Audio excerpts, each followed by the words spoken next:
Dis Nuustyd, goeienaand. En baie welkom. Die verlenging van nasionale ramptoestand word druk bespreek in politieke geleedere. Die impak van Rusland se bedrywighede in die Oekraïne ontlok heftige debat in die nasionale vergadering. En die lewe van 'n lid van die San-gemeenskap kry gestalte in 'n Noord-Kaapse verhoogstuk.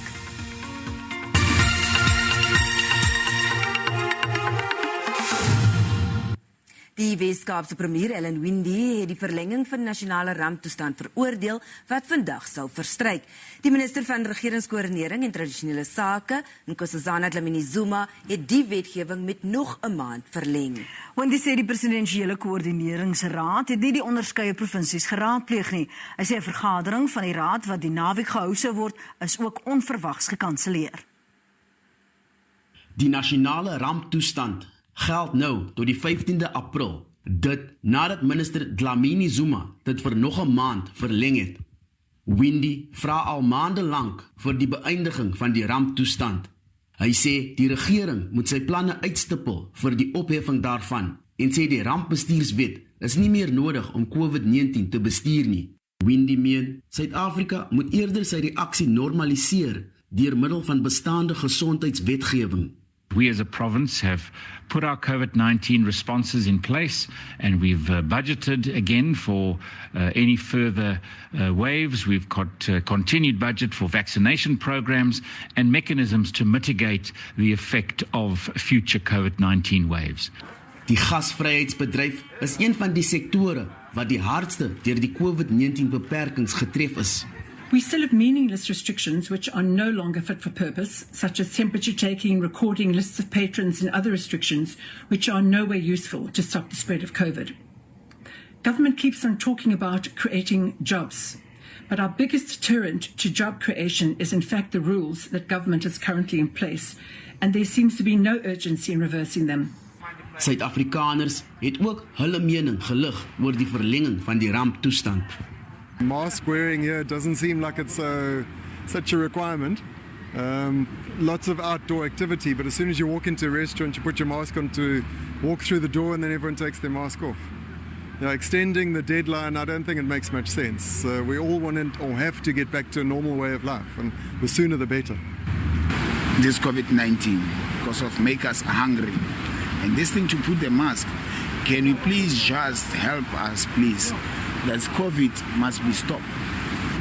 Our economy has obviously clearly taken a huge knock. A lot of small businesses were forced to close down because of these restrictions. So I just personally feel that the state of national disaster should just completely be ended. Vir nou sal Suid-Afrikaners met ingehoue asem vir nog 'n maand moet wag op 'n besluit. Koop in August. SABC Nuus, Kaapstad. In Pretoria en Johannesburg kan die publiek sonder vrees toegang tot alle Rybewystoetssentrums kry. Dit nadat betogende bestuurskool-eienaars hulle staking beëindig het na 'n ooreenkoms met die provinsiale vervoerdepartement. 'n Adviesraad gaan saamgestel word waar 'n aanlyn besprekingsstelsel en ander rybewysverwante sake aandag gaan kry. Die maandlange staking het verskeie bestuurslisensie-toetssentrums lam gelê. Bestuurskooloperateurs wil hê dat die aanlyn besprekingsstelsel geskraap word en beweer dit was nie gebruikersvriendelik nie. Dit het daartoe gelei dat hulle besigheid verloor. The purpose of the council is precisely to make sure that any problem, any difficulty that may plunge the DLTCs into tipping points, which could lead to their closure or violence, those issues are managed in the council. Alle toetssentrums soos die in Mabopane en Hammanskraal wat gesluit was, is nou ten volle in werking. Regslui vir die bestuurskooloperateur sê, die adviesraad sal die weg baan vir 'n meer omvattende oplossing. The primary reason for establishing the council would be to allow all the various stakeholders a platform to air their challenges and problems that they experience in the industry. Die ooreenkoms sal sekere tegniese aspekte van die ENATIS aanlyn besprekingsstelsel wysig. The driving schools will be registered with the Road Traffic Management Corporation, and in return, the RTMC will create digital corporate accounts in which the driving schools will be able to service their clients without the frustrations and the difficulties that come with the current design of the online booking system. Die veranderinge sal tot Junie in plek bly totdat 'n blywende oplossing gevind sal word. Die nasionale vergadering het Suid-Afrika se standpunt oor die Russiese inval in Oekraïne bespreek. Die debat volg op 'n versoek van die DA-leier John Steenhuisen aan die speaker. Die DA het die ekonomiese impak van die oorlog op Suid-Afrikaanse ekonomie uitgelig. Die DA het sy ondersteuning vir die Oekraïne herbevestig. Not South Africa's President Ramaphosa. Under a shameful veneer of neutrality, the ANC government has effectively pledged its tacit support for Putin's imperial march to restore his lost empire. Die adjunkminister van internasionale betrekkinge en samewerking het Suid-Afrika se steun vir samesprekings beamoen. On the 9th of September 2021, BRICS leaders have expressed concern at the continuing conflict and violence in the different parts of the world. The BRICS leaders reaffirm their commitment to the principle of non-interference in the internal affairs of states. Terwyl die IFP die aanval op die Oekraïne veroordeel het hy ook Europa veroordeel vir rasisme. The basics are this. Ukraine is a sovereign state in the international community of nations. It has a right to determine its own national interest. Die EFF het sy steun vir Rusland nog sterker as die ANC uitgespreek. The Soviet Union and Russian Federation are not peacetime friends of South Africa, but true friends who must never be abandoned, irrespective of imperialist-sponsored master narratives about the military operations in Ukraine. Die Vryheidsfront Plus het op sy beurt die versoek verstaan en gepraat oor die moontlike ekonomiese impak van die oorlog op Suid-Afrika se ekonomie. We will find and see that 30% of the wheat consumption in South Africa is imported from the Ukraine. En ek wil dit baie duidelik stel. Daar moet geen onduidelikheid wees nie. As 'n land sy tanks en sy troepe instuur in 'n ander land, dan is jy die aggressor.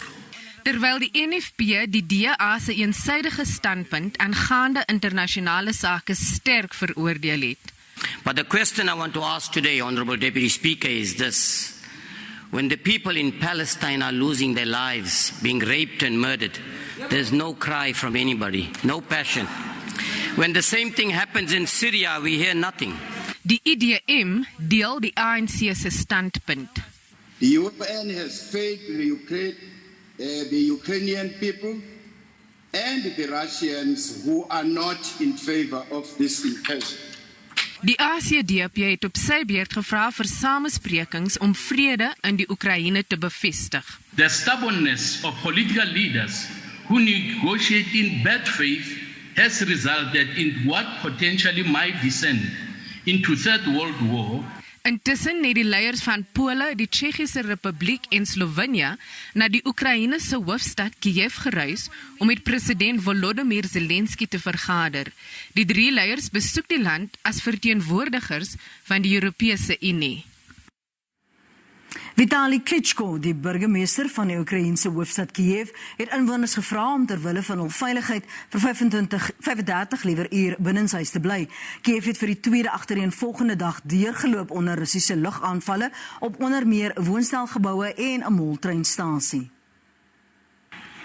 Klitschko sê 4 mense is dood in die vroeë oggendlugaanvalle. Brandbestryders het ure lank gespook om die brand te blus. Igor Krupa is 'n inwoner van die woonstelgebou. Hy sê hy het slegs oorleef omdat hy 'n skuiling van meubels gebou het binne in sy woonstel waarin hy geslaap het. Volgens die VN het meer as 3 miljoen mense reeds uit die land gevlug. UNICEF sê meer as helfte van die vlugtelinge is kinders, wat beteken dat 1 Oekraïense kind per sekonde 'n vlugteling word. In Lviv het honderde mense 'n begrafnis bygewoon van 3 Oekraïense soldate. Die 3 is dood in 'n Russiese lugaanval eergister op 'n militêre basis naby die grens met Pole. Die Oekraïense owerheid sê 35 mense is dood in die aanval en 134 beseer. Die Oekraïense president Volodymyr Zelensky het virtueel aangesluit by 'n vergadering van die gesamentlike ekspedisiemag in Londen. Zelensky sê Europese leiers moet ter wille van die vastelandse veiligheid hulp aan Oekraïne vermeerder. Volgens hom word die weeklikse aflewering van wapenvoorrade van ander lande binne ure opgebruik. Zelensky het opnuut gevra vir 'n lugspersone en 'n algehele handelsverbod teen Rusland. Die Britse eerste minister Boris Johnson het na afloop van die vergadering gesê westerse lande se afhanklikheid van Russiese fossielbrandstof is een van die aanleidende faktore vir die huidige krisis. We need to talk to other producers around the world about how we can move away from that dependency. Vladimir Putin over the last years has been like a pusher, feeding an addiction in Western countries to his hydrocarbons, to his oil and gas. We need to get ourselves off that addiction.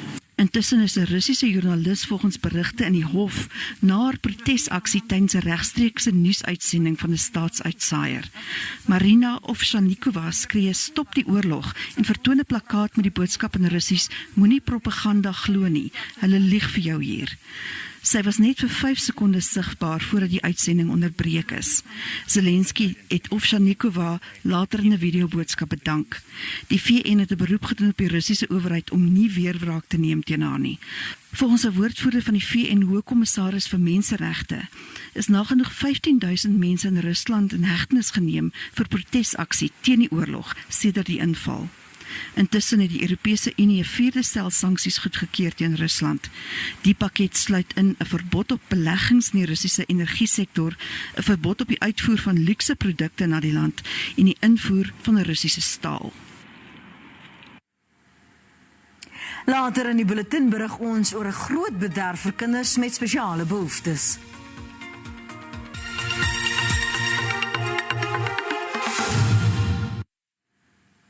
Maart is internasionale ontwikkelingsgestremdheidsbewusmakingsmaand.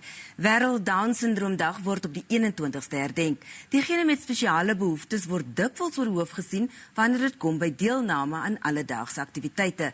Maar 'n groep kinders en jong volwassenes met spesiale behoeftes het nou die geleentheid om in Mei aan 'n opwindende diepsee hengelekspedisie in Durban deel te neem.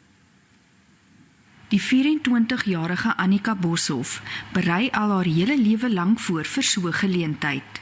Haar gesin hou daarvan om vis te vang en nou sal sy die geleentheid kry om na Durban te reis en 'n unieke diepsee hengelekspedisie te beleef.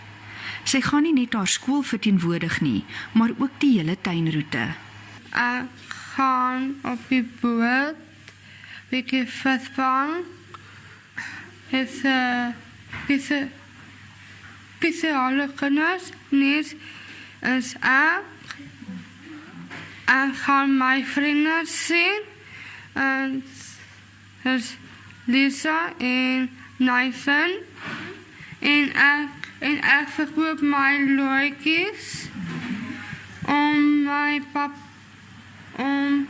papa help met prettig geld. Wat baie ander as vanselfsprekend aanvaar, sal hierdie jong mense nou self kan beleef, en hul talente kan met die van enige ander hengelaar vergelyk word. Die eerste provinsiale hengelaar met spesiale behoeftes, Nathan Barris, gaan ook deelneem. Ons gaan oor 2 dae gaan visvang. Ons sal seker in die oggend vroeg so 6:00 se kant uitgaan en ons sal 3:00 se kant terug wees. En soos ek sê, die hele fokus is om op die special needs persoon te wees. So ons hoop ons gaan goeie weer hê en ja, soos hulle sê, tight lines vir die mense. Die plan is om 15 bote beskikbaar te stel vir 15 kinders en jong mense met spesiale behoeftes. Elke boot sal 'n kaptein, provinsiale hengelaar en 'n versorger aan boord hê. En hopelik sal hierdie ekspedisie 'n jaarlikse avontuur met 'n bietjie vriendelike mededinging word. Tanya Krause, SABC nuus, George. 'n Praktyk genaamd Biodinamiese landbou glo alle elemente van die boerderyproses moet in harmonie wees om 'n perfekte balans te skep. Die gebruik van natuurlike kunsmis sorg vir 'n positiewe groeiomgewing vir oeste, hoewel dit steeds 'n ontwikkelende boerderymetode in die land is, omskep een biodinamiese boer reeds hyasinte in kompos vir bemesting. Dis 'n boerderymetode wat 'n stap verder gaan as die organiese. Geen chemikalieë word in die kunsmis of plaagdoder gebruik nie en water word herwin vir hergebruik. Energie word ook doeltreffend aangewend om oeste in hulle suiwerste en voedingsstofryke vorm te produseer. Die plaaslike maatskappy roei hyasinte uit wat teen 'n kommerwekkende pas by die Hartbeespoortdam groei en omskep die dooie plant in kompos. We harvest it and convert it into compost, sell it over to farmers. The advantages of using this plant is that it's a 90% water plant.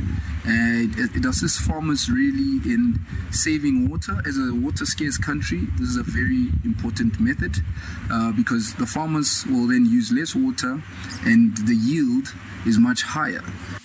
Die kompos kan in oeste en dierevoer gebruik en ook in biogas verander word.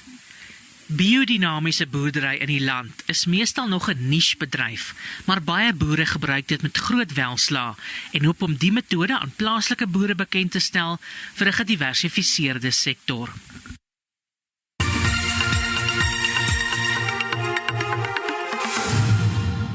Die rand het in die sluiting van die JSE om 5 vanmiddag veld verloor teen die vernaamste geldeenhede. Die JSE se indeks van alle aandele het met bykans 3% gedaal. Die goudprys was in die sluiting van die JSE laer en die prys van Brent-olie het met ongeveer 6% teruggesak. Kommer dat die Chinese olieaanvraag krimp, plaas druk op die olieprys. En op die JSE termynmark het die pryse van landbougewasse vir lewering in Mei grootliks gedaal. Mielies is R13 per ton goedkoper, koring se pryse het met R43 per ton gestyg, terwyl die prys van sonneblom en soja onderskeidelik met R330 en R217 per ton gedaal het. Later in die nuus is die kollig op 'n lid van die San-gemeenskap se lief en leed.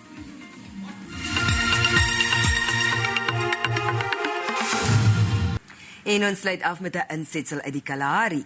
Die verhaal van oom Andries het voortgespruit uit 'n insetsel van die SABC se Special Assignment program. Hartseer, pyn en liefde in die Noord-Kaapse verhoogproduksie Clues on the Sand vertel die verhaal van 'n 74-jarige sanlid wat groot hartseer in sy lewe ervaar het, maar steeds sy verdriet oorkom. But I did not know just what it would take. Die Sanmense is die oudste inwoners van Suider-Afrika. Hulle oorsprong kan tot in buurlande soos Botswana, Namibië en dele van Angola nagespoor word. Die verhaal van die 74-jarige oom Andries speel af in die Kalahari. Hy blameer homself vir die verlies van sy seun. Dit lei daartoe dat hy geloof in homself verloor en sy voorvaderlike lesse agterweë laat. History. Sy stryd teen verlies en soeke na liefde word uitgebeeld in die toneelstuk en dit laat die ou man sy teleurstellings oorkom en veg vir liefde. Jy sal nou sien vir wie as jy wil jy in liefde gaan en jy sal nou uitgaan om 'n gemsbok te laat val en die vet van die hart se gemsbok die familie bring en hulle gaan nou sien ons en jy die kan 'n man maak. Hy sal kan 'n familie bou. Skepende karakters agter die toneelstuk sê die inspirasie spruit uit 'n insetsel van die SABC se Special Assignment program. Die skrywer en direkteur sê na die insetsel het hy die Kalahari vir 2 weke besoek om inspirasie te put vir die toneelstuk. I was watching Special Assignment. I was tired. And I heard the story of Optel Roy. I thought, that's how you write a story about a people. Here you have the police saying, this is what happened. And here you have the community says, we can prove to you using the ancient methodology to solve a crime. Diegene wat die verhoogstuk bygewoon het dit geniet en daaruit geleer. Dit was baie mooi vir my, dit was baie opvoedkundig vir my, baie gripping. Dit was 'n baie mooi storie vir my. Ek het baie goed gesien wat ek nooit tevore van geweet het nie. Soos byvoorbeeld dat 'n man word deur om 'n gemsbok te slag en na jou skoonma toe te vat. It was fun for me because I liked the way they were acting, the dramatic pauses in between, the clothes they wore, and the dances they did. Die toneelstuk het 'n volle sirkel geloop met oom Andries wat uiteindelik liefde en genesing gevind het in die arms van ouma Sanna. Reginald Witboy, SABC nuus, Kimberley. Dit is so aards, né? Dit is, maar die feit dat ons nou weer produksies kan bywoon, ek hoop tog nou dat dit een of ander tyd tog sal reis, want dis 'n ervaring wat almal moet kry. Ja, nee. Dis eie aan Suid-Afrika en Afrika. En iets wat ek graag sal wil sien. Maar ons moet groet. Ongelukkig. Mooi loop, tot môre aan. Totsiens. Goeienaand, baie welkom by die Weerdiens. Dis koel en bewolk in Johannesburg. Kom ons kyk hoe lyk jou area vanaand. Vanaand verwag ons ligte reën in die oostelike helfte van Suid-Afrika. Dit sal bewolkte toestande wees in die sentrale gedeeltes en in die verre weste mooi weer, maar dan verwag ons ook 'n 60% kans in die noordelike gedeeltes oor Limpopo gedeeltes van Gauteng sowel as Mpumalanga. Ons kyk na môre se voorspelling. Die reën gaan steeds voortduur, veral hier in die oostelike gedeeltes. 'n 80% kans vir reën oor die Noordwes, Limpopo, Gauteng en dan ook in Mpumalanga. In die sentrale gedeeltes gaan dit gedeeltelik bewolk wees, maar mooi weer in die verre weste. Daar bestaan 'n weerwaak vir swaar reën, veral in die noordoostelike gedeeltes van Suid-Afrika, Limpopo, Mpumalanga, gedeeltes van Noordwes en wees baie versigtig vir vloede wat in hierdie areas kan voorkom. Môre sal hierdie weerwaak voortduur. Dit is in gedeeltes van Gauteng, sowel as Limpopo, Mpumalanga en Noordwes. Nou kyk ons na temperature, môre baie nat in Gauteng, matige temperature wat ons hier sien, Pretoria 22, Carletonville dieselfde en dan Vereniging se maksimum is 23 daar. Nou kyk ons na Limpopo, dit is ook baie nat provinsie, in Musina 25, Lephalale 19 op tot 26, Tabazimbi ook 26 en Phalaborwa dieselfde maksimum daar. Nou in Mpumalanga, matig en koel temperature hier, Carolina 20, Standerton 14 op tot 22 grade Celsius. Ons kyk na KwaZulu-Natal, koeler hier in Hoofstad 8 op tot 17, daarban 24 grade Celsius, nat oor die hele provinsie. Voorts kyk ons na die Oos-Kaap. Hier kyk ons na die westelike gedeelte waar die son gaan deurskemer en na die oostelike gedeelte waar ons nog steeds reën kan sien, 20 grade Celsius by Makanda en Gqeberha se maksimum is 22 grade Celsius. Nou in die Wes-Kaap waar ons die son gaan sien, veral daar in die westelike gedeelte. Vredendal 32, Clanwilliam 32 en Kaapstad se maksimum is 25. Hier by die tuinroete, Mosselbaai 23, Kaapagullas 24 grade Celsius. In die Noord-Kaap waar ons ook die son gaan sien, veral daar in die westelike gedeelte, Springbok 28, Delfinia 28 en sonnig in Sutherland 23 grade Celsius. Nou in die sentrale gedeeltes van Suid-Afrika, baie nat in die Vrystaat, met die uitsondering van Bloemfontein, waar dit 24 sal wees, Kroonstad ook 24 grade Celsius, en dan in Noordwes, 'n baie nat provinsie, wat ons môre hier te wagte kan wees, Potchefstroom 25 en Rustenburg 22 grade Celsius. Dis dan al van die weerdiens, tot weersiens.